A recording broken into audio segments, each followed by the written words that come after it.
சமீபத்தில நம்மளுடைய அமைச்சர் மா. சுப்பிரமணியம் அவர்கள் வந்து ஒரு பேட்டி குடுத்திருந்தாங்க. தமிழ்நாடு முழுக்க வந்து நாங்க கஞ்சாலாம் இல்லாம பண்றோம். எங்கெல்லாம் எந்த இடத்துக்கு போய் உயரத்துக்கு போனா கூட அங்க இருக்கிற கஞ்சாலாம் அழித்து ஒரு சுத்தமான ஒரு தமிழகமாக மாற்றிட்டு வரோம். அப்படின்னு சொல்லி அவர் ஒரு விஷயம் சொன்னாரு.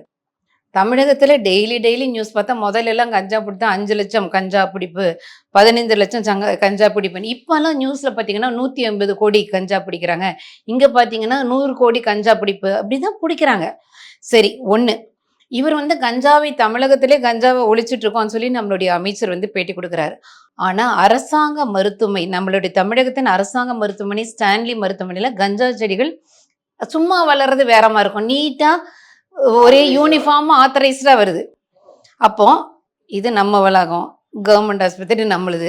கஞ்சா செடிகள் வருதுன்னா, நீங்க உங்க கவர்மெண்ட் ஆஸ்பத்திரியில வந்து கஞ்சா செடிகள் வந்து இருக்கா? அத கூட பார்க்க முடியல. என்ன மேம் சொல்றீங்க? எனக்கு உண்மையாவே ரொம்ப ஆமா, அத ஷாக்கிங்கா வந்து இருக்கு அந்த எனக்கு செடிகள் கேட்கறதுக்கு. எல்லாம் பார்த்து அத வந்து நியூஸ்லாம் பதிச்சு செய்தி வெளியிட்டிருக்காங்க. ஓகே. அப்போ சரி, இப்ப என்னத்துல நீங்க சொல்றீங்க? தினசரி எப்ப பார்த்தாலுமே 100 கோடிக்கு கஞ்சா பிடிப்பு, 150 கோடின்னா கஞ்சா அழிச்சுட்டேங்கிறீங்க.